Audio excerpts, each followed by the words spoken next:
नमस्कार दोस्तों, आपका हमारे चैनल हरी एग्ज़ाम पॉइंट में बहुत बहुत स्वागत है।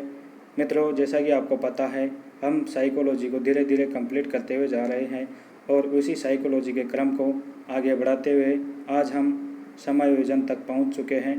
तो मित्रों, आज हम पढ़ेंगे समायोजन के बारे में। तो मित्रों, इसको पढ़ने से पहले हम आपसे एक आग्रह करना चाहते हैं कि यदि आपने हमारे चैनल को सब्सक्राइब नहीं किया है तो प्लीज़ सब्सक्राइब करें और पास में इस प्रकार का जो बेल आइकन का बटन होगा उसे प्रेस कीजिए, ताकि हम जो भी वीडियो डालेंगे उसका नोटिफिकेशन आप तक पहुंचेगा और आप उसका तुरंत लाभ ले सकेंगे। तो दोस्तों, इस वीडियो को अधिक से अधिक शेयर कीजिए, लाइक कीजिए, कमेंट कीजिए और व्हाट्सएप, फेसबुक, इंस्टाग्राम इत्यादि पर इसको एक बार शेयर कीजिए, ताकि अपने साथ में अधिक से अधिक लोग जुड़े और इसका लाभ ले सके। तो आइए मित्रों, हम बढ़ते हैं। समायोजन क्या होता है जानते हैं। मित्रों, समायोजन होता है कि व्यक्ति अपने आप में सामंजस्य बनाए रखने के लिए कोशिश और नवीन प्रकार के व्यवहार को ग्रहण करता है। मित्रों, व्यक्ति अपने आप को जैसे कि अपने जीवन में आगे बढ़ाता है तो क्या है, उसको कई प्रकार के समायोजन और नवीन प्रकार के जो व्यवहार हैं उसको अपनाता है और इस प्रकार से समायोजन करता हुआ और नवीन ज्ञान को अपनाता हुआ आगे बढ़ता है। यही क्या होता है, उसका सामंजस्य होता है, यही तालमेल होता है, यही समायोजन होता है। मित्रों, इस प्रकार का जो तालमेल होता है ये दो प्रकार का होता है। एक तो होता है आत्मसातकरण और दूसरा होता है सामंजन अर्थात समाविष्टीकरण। मित्रों, हम जान लेते हैं ये दोनों क्या होते हैं। तो मित्रों, आत्मसात होता है मित्रों, किसी भी चीज़ को हमारे जीवन में जैसा देखा है वैसा का वैसा उतार लेना, अर्थात हमारे जीवन में कुछ भी ग्रहण करना क्या होता है, आत्मसातकरण होता है। और दूसरा होता है हमने जो पहले कुछ सीखा है, समायोजन का मतलब अर्थात समाविष्टीकरण का मतलब होता है हमने जो भी कुछ सीखा है उसमें नवीन ज्ञान को जोड़ते हुए कुछ भी चीज़ को आगे बढ़ाते हैं, तो वह क्या कहलाता है, वह समाविष्टीकरण कहलाता है या सामंजन कहलाता है। मित्रों, जैसे कि आत्मसात्मीकरण में जैसे कि हम जानते हैं कि जैसे कि हमने उड़ता हुआ पक्षी देखा या बच्चे ने उड़ता हुआ पक्षी देखा तो बच्चा सोचता है कि जो उड़ता है वो क्या होता है, पक्षी होता है, अर्थात उड़ने वाला पक्षी होता है। उसको ज़्यादा पता नहीं रहता बच्चे को। तो फिर बाद में उसने दूसरी परिस्थिति में देखा कि ऊपर एक एरोप्लेन उड़ रहा है, तो उसने सोचा कि यह भी पक्षी है।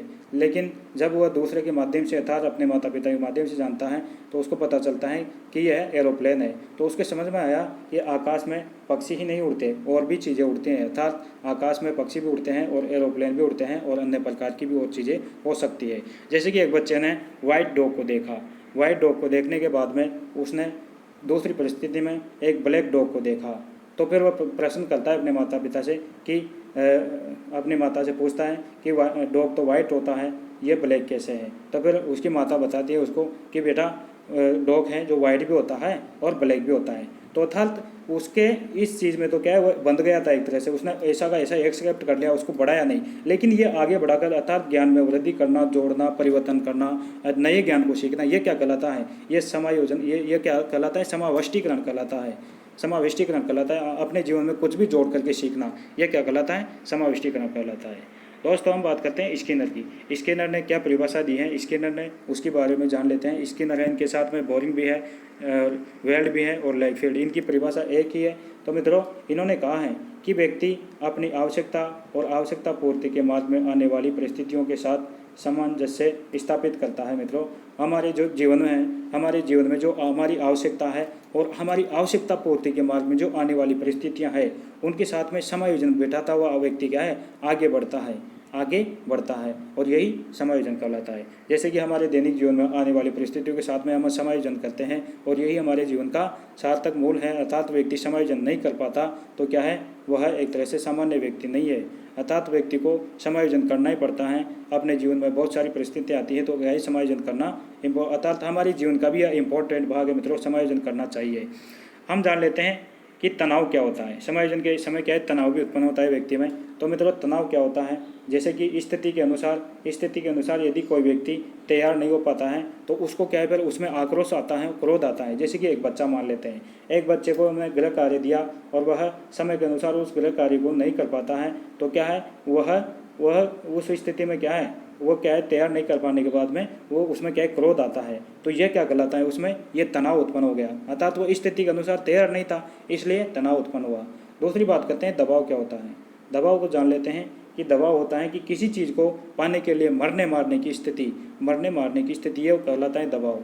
अर्थात हमें किसी का पोष है कि ये चीज़ करनी है, अर्थात हमें उस चीज़ को पाने के लिए इतने आतुर हैं कि हम मरने मारने की स्थिति में आते हैं। तो वो किस लिए हैं? वो दबाव की स्थिति में है। दबाव की स्थिति में ऐसा होता है मित्रों कि ये चीज़ 100% पाना ही है। तो ऐसी स्थिति में क्या है, व्यक्ति में दबाव उत्पन्न हो जाता है और वह समायोजन से वंचित होता है। तो व्यक्ति को दबाव में भी नहीं आना चाहिए मित्रों। हम बात करते हैं द्वंद्व की। द्वंद्व क्या होता है? द्वंद्व या संघर्ष क्या होता है? तो मित्रों दो चीज़ों में से एक चीज़ को सिलेक्ट करना। ऐसी स्थिति में क्या है, व्यक्ति में क्या होता है, द्वंद्व उत्पन्न होता है। यानी कि दो चीज़ों में से एक चीज़ को सिलेक्ट करना या द्वंद्व उत्पन्न होता है। जैसे कि हम जान लेते हैं, जैसे कि ये एप्पल है और एप्पल को एक तो एप्पल है और इधर हम मान लेते हैं कोई मान लो ये जैसे कि ये केला है, तो ये केला को एक गाजर मान लेते हैं। तो ये जैसे कि उसको ये दो वस्तुओं में से उसको एक को सिलेक्ट करने के लिए कहते हैं, लेकिन वो दोनों को प्राप्त करना चाहता है। लेकिन वैसी स्थिति में उसको सिलेक्ट करना है कि एक को सिलेक्ट करना है, तो एक को सिलेक्ट करने की स्थिति में जैसे कि वो किसको सिलेक्ट करेगा, सेब को करेगा या गाजर को करेगा। तो उसको समझ में नहीं आता कि मैं किसको करूँ। अर्थात हम कहते हैं ना कि इधर मरे तो कुआर, इधर मरे तो खाई। तो ऐसी वाली स्थिति होती है। तो मित्रों हमारे जीवन में भी दो प्रकार की समस्याएं आती हैं। जैसे कि एक ही दिन में दो परीक्षाएं एक ही समय पर होती है, तो फिर क्या है, उसमें से हमें उस चीज़ को चुनना होता है जिसमें क्या है, अच्छी तैयारी होती है मित्रों, अच्छी तैयारी होती है। तो अर्थात दो जो समान परिस्थितियां हैं उनमें से एक चीज़ को सिलेक्ट करना, ऐसी स्थिति में व्यक्ति में द्वंद्व उत्पन्न होता है। तो मित्रों आप समझ गए होंगे कि द्वंद्व क्या होता है। हम बात करते हैं दुश्चिंता की। मित्रों भूतकाल की और जो वर्तमान की जो स्थिति होती है, भूतकाल की और वर्तमान की स्थिति में जो चिंता उत्पन्न होती है, ये क्या कहलाती है? ये कहलाती है दुश्चिंता कहलाती है मित्रों, दुश्चिंता कहलाती है। आगे हम बात करते हैं भग्नसा क्या होता है। भग्नसा, तो भग्नसा को भी हम जान लेते हैं कि जो हमारी खास इच्छा है और वो पूरी नहीं कर पाती। तो क्या है, व्यक्ति खास इच्छा है और वह पूरी नहीं कर पाता, तो ऐसी स्थिति में क्या है, वह उस स्थान से हट जाता है, अर्थात वह दूर हट जाता है। तो ये ऐसी स्थिति क्या कहलाती है? ऐसी स्थिति कहलाती है भग्नसा। ऐसी स्थिति कहलाती है भग्नसा। कोई चीज़ है उसको वो प्राप्त करना चाहता है, अर्थात उसकी प्रबल इच्छा है कि उसको प्राप्त करे, लेकिन वह स्थिति के अनुसार वह उसको प्राप्त नहीं कर पाता। तो ऐसी स्थिति में उसको लगता है कि मैं इसको प्राप्त नहीं कर सकूंगा, मैंने मेहनत की लेकिन इसको प्राप्त नहीं कर सकूंगा। तो ऐसी स्थिति में क्या है, वह उस स्थान से हट जाता है। तो इसको कहते हैं भग्नसा। हम बात करते हैं समायोजन के, जो असमायोजन को दूर करने के जो कारण उपाय हैं वो कौन कौन से हैं। असमायोजन हो जाता है व्यक्ति में, तो उसको कैसे दूर किया जाए। तो मित्रों पलायन, जैसे कि कोई स्थिति विपरीत है तो उस जगह से व्यक्ति पलायन कर जाता है। दूसरी बात है औचित्य स्थापन, अर्थात अपनी बात को किसी भी तरह प्रूव करने के लिए, अर्थात वह किसी भी तर्क वितर्क करते हुए अपनी बात को मनवा देता है, तो यह कहलाता है औचित्य स्थापन। दूसरी बात करते हैं हम प्रक्षेपण की, अर्थात अपनी कमी को दूसरों पर थोपना। कहते हैं ना कि नाच न जाने आंगन टेढ़ा। तो ये जो उक्त पंक्ति है यह इस पर सटीक बैठती है, प्रक्षेपण। अर्थात अपनी भी कोई भी गलती है उसको दूसरों पर ढाल देना, यह कहलाता है प्रक्षेपण। तदात्मीकरण की बात करें कि हमारी जो असफलता है उसको हम क्या है, किसी बड़े व्यक्ति से जोड़ करके देखते हैं। तदात्मीकरण में हमारी जो असफलता है उसको बड़े व्यक्ति से जोड़ देते हैं। जैसे कि 10वीं में जो फेल हो जाता है कोई बालक, तो क्या है, वह सचिन का उदाहरण देता है कि 10वीं में तो सचिन भी फेल हो गए तो अपने आप को सचिन मानने लग जाता है, अर्थात उसने बड़े व्यक्ति से, अर्थात सचिन से तुलना की है, अपने आप को वो सचिन मानता है। तो इस प्रकार से समायोजन करता है, तो क्या कहलाता है, तदात्मीकरण कहलाता है। आगे हम बात कर लेते हैं समायोजन के उपाय। तो मित्रों मैंने ये समायोजन के उपाय अर्थात ये समायोजन तंत्र है, मैंने अच्छी तरीके से इसका वर्गीकरण किया है, तो आपको अच्छी तरीके से समझ में आएगा। तो हमारे साथ में बने रहिए मित्रों, और यदि आपने इस चैनल को सब्सक्राइब नहीं किया है तो प्लीज़ अभी सब्सक्राइब करें और इसको अधिक से अधिक शेयर कीजिए, ताकि हमारे साथ में अधिक से अधिक लोग जुड़े और इसका लाभ ले सके। तो दोस्तों आइए हम बात करते हैं समायोजन के उपाय कौन कौन से हैं। तो मित्रों समायोजन के उपाय की बात करें तो समायोजन के उपाय कितने होते हैं, तो समायोजन के उपाय होते हैं 4। समायोजन के 4 उपाय होते हैं। कौन कौन से होते हैं? एक तो होते हैं प्रत्यक्ष उपाय, दूसरा होता है अप्रत्यक्ष उपाय, और तीसरा होता है सत्यपूरक उपाय, और चौथे की बात करें तो ये होता है आक्रामक उपाय। तो आइए मित्रों हम इनको एक एक को देख लेते हैं, ये क्या है, इनकी स्थिति कब बनती है, क्या क्या स्थिति है इनकी, तो इनको हम जान लेते हैं। मित्रों पहले हम बात करते हैं प्रत्यक्ष उपाय। मित्रों हमारे सामने कोई भी परिस्थिति होती है या कोई भी समस्या आती है तो हम प्रत्यक्ष उपाय को अपनाते हैं। तो हम प्रत्यक्ष उपाय को अपनाते वक्त क्या है, हम खुद को तो पता रहता ही है, लेकिन हमारे आस पड़ोस के जो लोग हैं उनको भी पता लग जाता है कि यह इस प्रकार से समायोजन करने का प्रयास कर रहा है। तो यह कहलाता है प्रत्यक्ष उपाय। अर्थात खुद को तो पता रहता ही है, लेकिन पास के लोगों को भी अर्थात दूसरों को भी पता लग जाता है, तो यह कहलाता है प्रत्यक्ष उपाय। जैसे कि पहला हम बात करें बाधा निवारण। बाधा निवारण जैसे कि हम छोटा बच्चा है उसके हम काला टीका लगा देते हैं, मोतियों का नजरिया पहना देते हैं। हाँ, कोई भी जादू टोना टोटका होता है अंधविश्वास का, तो जैसे कि माथे पे टीका लगाना, ये जो सारी चीज़ें हैं ना, ये सारी चीज़ें क्या होती हैं, ये बाधा निवारण से संबंधित होती है। अर्थात यह प्रत्यक्ष उपाय के प्रकार हैं बाधा निवारण, जिसमें बच्चे में एक तो काला टीका लगाना होता है, अर्थात जैसे कि बच्चे को नज़र ना लगे, बच्चे को नज़र से बचाने के लिए क्या है, मोतियों का नज़रिया बना देते हैं और माथे पर काला टीका लगा देते हैं। और आपने देखा होगा कि जो मकान होता है उसके ऊपर क्या है, एक काली हांडी टांग देते हैं, तो ये भी एक तरीके से बाधा निवारण ही है। तो इस प्रकार का जो उपाय करते हैं ये क्या है, अंधविश्वास होता है, लेकिन व्यक्ति को क्या है, इसमें क्या होता है, इसमें मानसिक शांति प्राप्ति होती है, मानसिक शांति प्राप्त होती है। ये है तो वैसे अंधविश्वास, लेकिन व्यक्ति कुछ समय के लिए क्या उसको मन को शांति मिल जाती है कि हमारे को जो मतलब बाधा आ रही थी वह ऐसा प्रकार से काला टीका लगाने से, मोतियों का नजरिया पहनाने से, और उससे क्या है मानसिक शांति मिल जाती है उसको। आगे हम बात करते हैं मार्ग परिवर्तन। मार्ग परिवर्तन की बात करें तो मित्रों, मार्ग परिवर्तन यह भी प्रत्यक्ष उपाय है। व्यक्ति के जो जैसे कि व्यक्ति हैं वह किसी कार्य को अपने आप से नहीं कर पाता तो वो मार्ग परिवर्तन कर लेता है। जैसे कि मित्रों, आप रेट की कोचिंग कर रहे हैं, रेट की परीक्षा की तैयारी कर रहे हैं, स्वाध्याय कर रहे हैं मित्रों अभी, तो मित्रों आप स्वाध्याय कर रहे हैं, तो स्वाध्याय के बजाय मतलब आप कोचिंग में जाने का निर्णय लेते हैं। आपका लक्ष्य तो वही है, रेट को पास करना, लेकिन आपने मार्ग बदल लिया। आपका लक्ष्य वही है, लक्ष्य नहीं बदला, यहाँ पर केवल मार्ग बदला है। आपने क्या बदला है, मार्ग बदला है। अर्थात अपने लक्ष्य की प्राप्ति के लिए मार्ग को परिवर्तन कर दिया। अर्थात आप स्वाध्याय अर्थात आप स्वयं पढ़ते थे और आप कोचिंग जाने लग गए, तो यह क्या कहलाता है, यह मार्ग परिवर्तन कहलाता है। आगे हम बात करते हैं लक्ष्य प्रतिस्थापन की।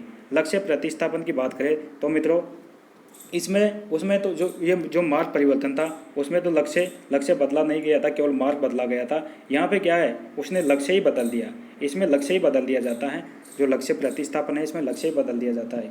मित्रों, जैसे कि फर्स्ट ग्रेड का शिक्षक है, फर्स्ट ग्रेड का शिक्षक नहीं बन पाता है कोई व्यक्ति, तो क्या है वह थर्ड ग्रेड बनकर ही क्या है वह समायोजन कर लेता है। अर्थात उसी समान प्रकृति का जो कोई कार्य चुन लेता है तो वह उसी प्रकार से समायोजन कर लेता है। अर्थात उसकी फर्स्ट ग्रेड बनने की इच्छा थी, लेकिन फर्स्ट ग्रेड नहीं बन पाता और वह थर्ड ग्रेड बनकर के क्या है वह समायोजन कर लेता है।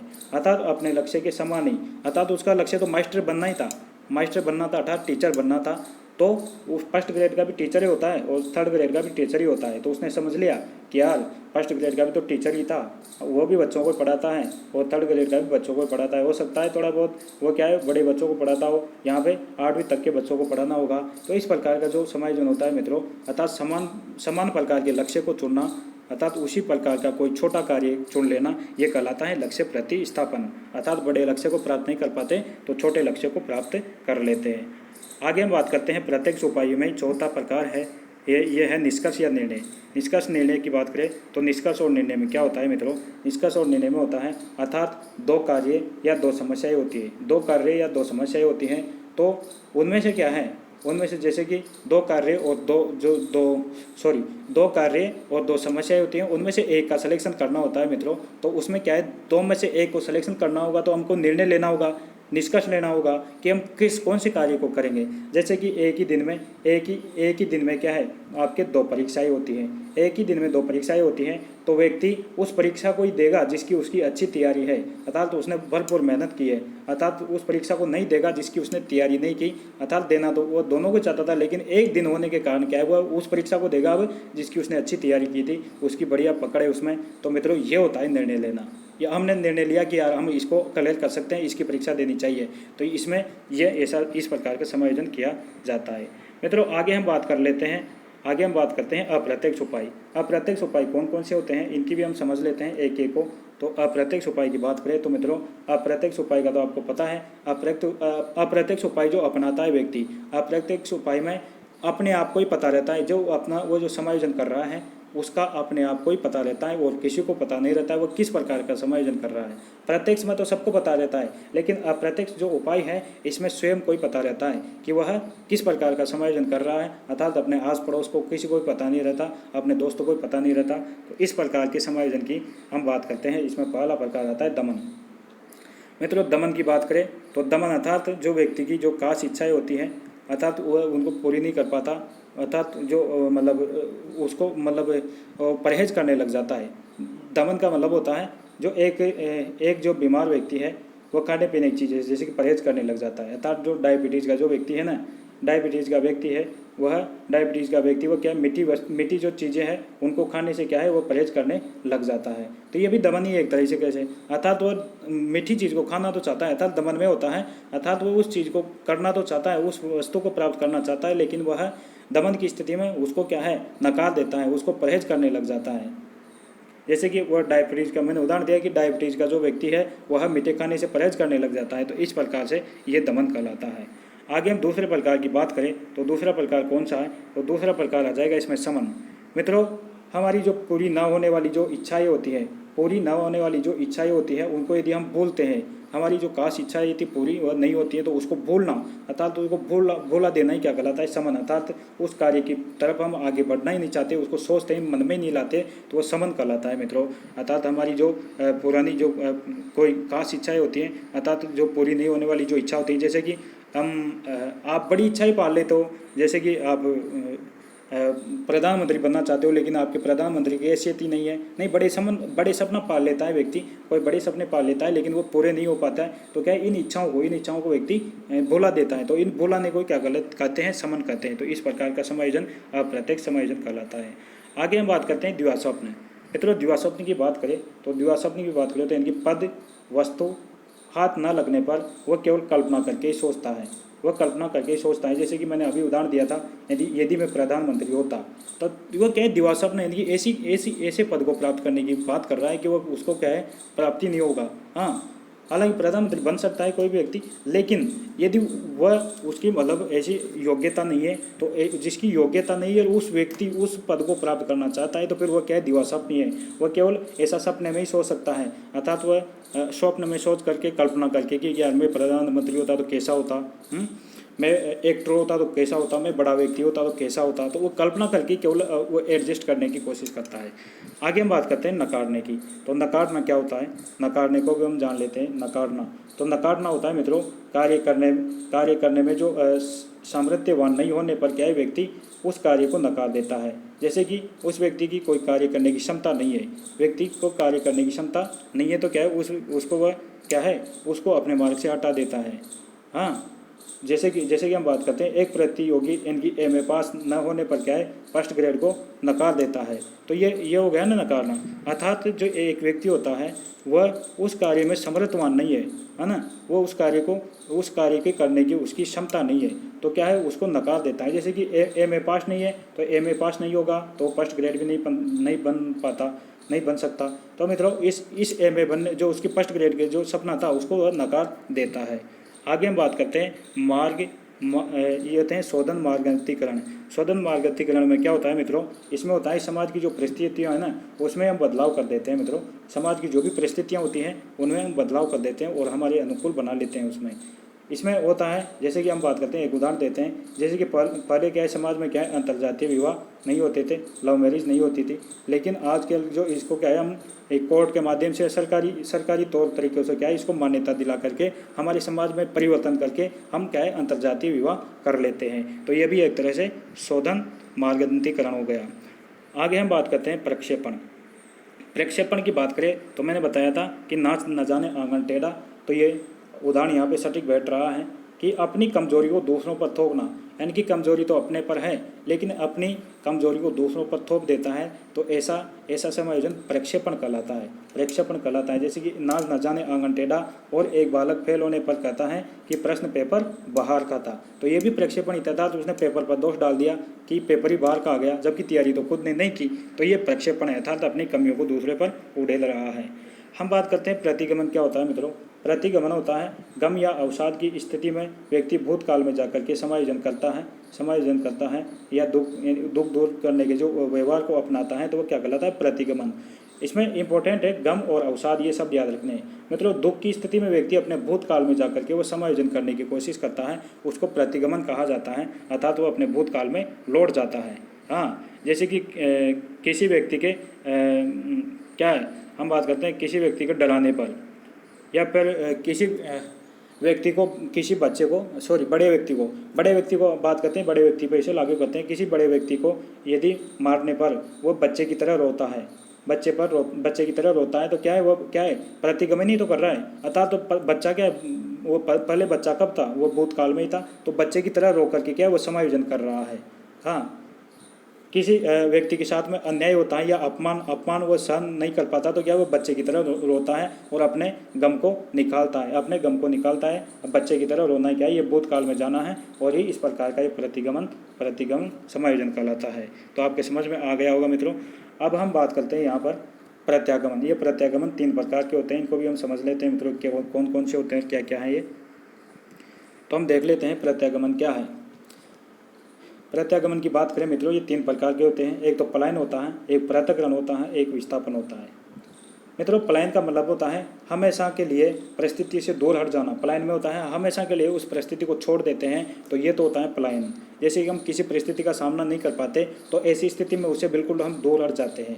दूसरी बात करें हम पृथक्करण, क्या होता है? पृथक्करण अर्थात कुछ समय के लिए उस परिस्थिति से दूर हट जाते हैं, यानी कि हम उसका सामना नहीं कर पाते उससे।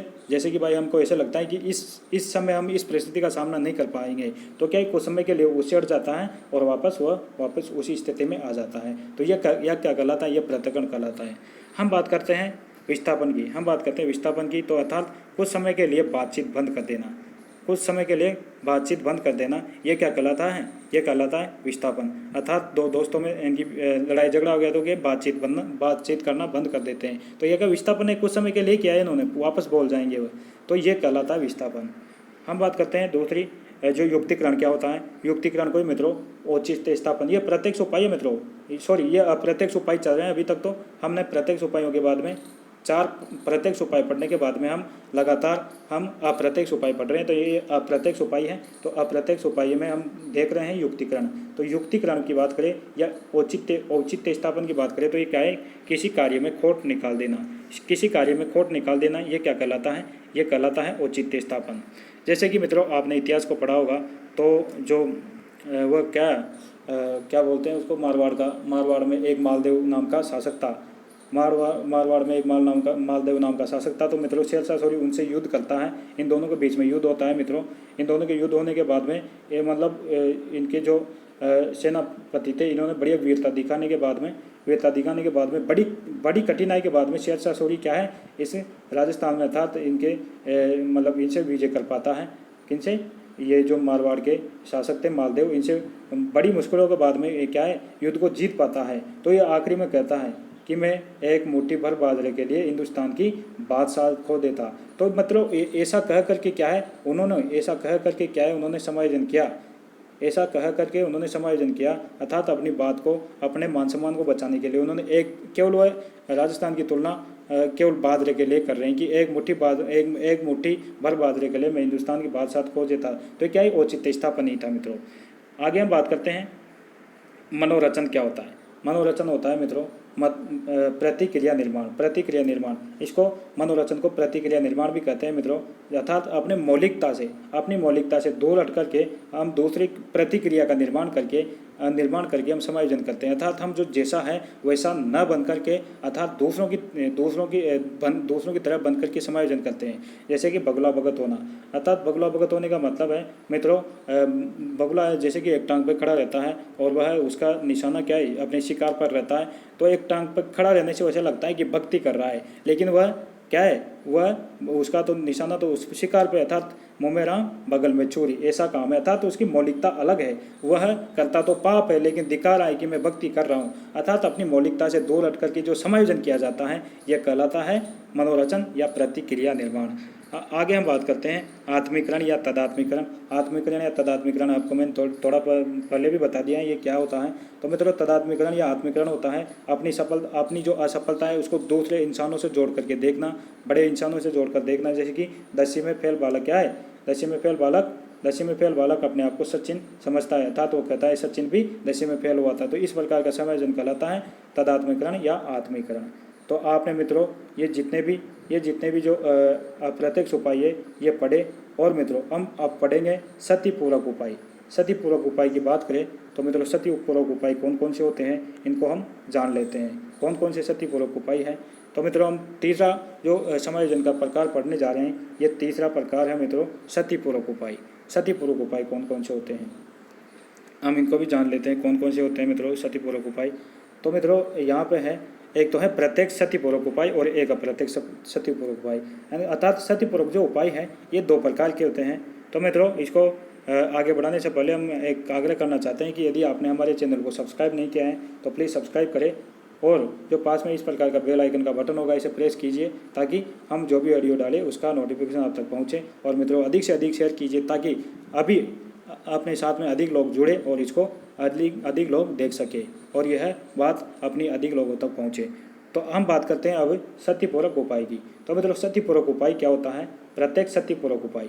प्रत्यक्ष सतिपूरक उपाय है कि जिस क्षेत्र में उसकी कमी है उसी क्षेत्र में वह मेहनत करके यदि उस क्षेत्र में ही वह प्रगति करता है तो क्या कहलाता है? वह प्रत्यक्ष सतिपूरक उपाय कहलाता है। जैसे कि अंग्रेजी में कमज़ोर बालक अंग्रेजी में ही मेहनत करके अंग्रेजी में ही अच्छे नंबर से पास हो जाता है, अंग्रेजी में अच्छे नंबर प्राप्त कर लेता है, तो ये क्या कहलाता है? यह प्रत्यक्ष सतिपूरक उपाय कहलाता है। प्रत्यक्ष सतिपूरक उपाय कहलाता है। मित्रों दूसरी बात करें हम अप्रत्यक्ष उपाय की। अप्रत्यक्ष उपाय की बात करें तो अप्रत्यक्ष उपाय में होता है जैसे कि एक क्षेत्र की कमी है ना वो दूसरे क्षेत्र में पूरी करना। अप्रत्यक्ष है ना, जो क्षेत्र में कमी है जिस क्षेत्र की कमी है उसमें तो हम पूरा नहीं कर पाते लेकिन दूसरे क्षेत्र में उस क्षेत्र को क्या है पूरा करते हैं। अर्थात हमारी एक कमी को दूसरे क्षेत्र में जाकर के पूरी करते हैं, अर्थात दोनों के बीच में संतुलन बनाने का काम करते हैं। जैसे कि एक व्यक्ति जो बच्चा है अर्थात एक जो स्टूडेंट है वह अंग्रेजी में कमज़ोर है। अंग्रेजी में कमज़ोर होने के बाद में उसने सोचा कि मैं अंग्रेजी में तो अच्छे नंबर नहीं ला पाऊँगा, लेकिन उसने क्या है गणित में अच्छे नंबर लिया है और वह क्या है लगभग वह अंग्रेजी का संतुलन बिठा लिया, वो बढ़िया फर्स्ट डिवीजन से पास हो गया, अच्छे नंबर लिया। तो क्या है उसने अंग्रेजी की सत्ती पूर्ति किसमें की? गणित में की। उसको पता है कि मैं गणित में अच्छे ला सकता हूँ। तो इस प्रकार का समायोजन कहलाता है मित्रों अप्रत्यक्ष समायोजन। अर्थात जिस परिस्थिति को छोड़ करके दूसरी परिस्थिति में उसकी सत्ती की पूर्ति करते हैं तो वह कहलाता है अप्रत्यक्ष सतिपूरक उपाय। आगे हम बात करते हैं दूसरे, हमारा जो लास्ट का जो समायोजन बचा है वह है आक्रामक उपाय। आक्रामक उपाय कौन कौन से हैं इनको भी हम जान लेते हैं मित्रों। आक्रामक उपाय कौन कौन से हैं?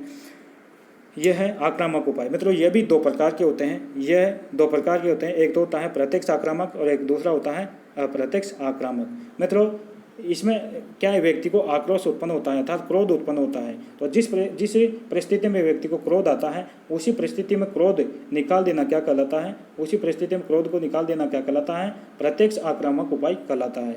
जैसे कि दो बालक है, दो बालकों का आपस में लड़ना, वो एक दूसरे को मार करके क्या अपने गुस्से को शांत कर लेंगे, वो एक दूसरे से लड़ते हुए अपने गुस्से को शांत कर लेंगे, तो यह क्या कहलाता है? यह प्रत्यक्ष आक्रामक उपाय कहलाता है। दूसरी हम बात करते हैं अप्रत्यक्ष आक्रामक उपाय की। अप्रत्यक्ष आक्रामक उपाय को देखिए मित्रों, तो अप्रत्यक्ष में यानी कि जिस परिस्थिति में गुस्सा आ रहा है उसका तो हम मुकाबला नहीं कर पाते, लेकिन हम दूसरी परिस्थिति में उस गुस्से को निकालते हैं, तो वो क्या कहलाता है? अप्रत्यक्ष आक्रामक उपाय। जैसे कि एक कर्मचारी है, इस कर्मचारी को किसी क्या है बड़े अफसर ने डांट दिया। बड़े अफसर के डांट पड़ने पर क्या है वह क्या है वो यहाँ अपनी पत्नी को डांट दिया, अपनी पत्नी को डांट देता है। यहाँ पे जो ये कर्मचारी को किसने डांट दिया? कर्मचारी को ये बड़े अफसर ने डांट दिया, और अफसर जो कर्मचारी है इसने अपनी पत्नी को डांटा, और पत्नी ने क्या है फिर उसका गुस्सा शांत करने के लिए बच्चे को डांट दिया। बच्चे को डांट दिया। बच्चे को, अब बच्चा भी तो समायोजन करे ना, बच्चे को कुत्ते को मार दिया, अर्थात फिर वो कुत्ते को गुस्सा आया तो वो कुत्ता भी तो समायोजन करे ना। तो चला ये कुत्ता क्या किया, ये कुत्ता इसी कर्मचारी को वापस से इसको भटका कर लेता है। तो मित्रों इस प्रकार से ये जो समायोजन की अर्थात जो गलती करता है उसी को उसका भुगतान करना पड़ता है। ये यहाँ पे सीख भी मिलती है मित्रों। तो इस प्रकार का जो समायोजन होता है, इस प्रकार का समायोजन होता है, ये कहलाता है अप्रत्यक्ष आक्रामक उपाय। तो मित्रों ये आज हमने समायोजन पढ़ा, तो आपको अच्छी तरह से समझ में आया होगा कि समायोजन क्या होता है, समायोजन कौन कौन से प्रकार के होते हैं, तो आपने अच्छी तरीके से समझा है मित्रों। तो आज के लिए हम इस वीडियो को यहीं समाप्त करते हैं और अगली बार आपको हम अच्छे वीडियो के साथ में इस साइकोलॉजी के अगले सेशन में आपको बुद्धि के प्रकारों के बारे में बताएंगे मित्रों।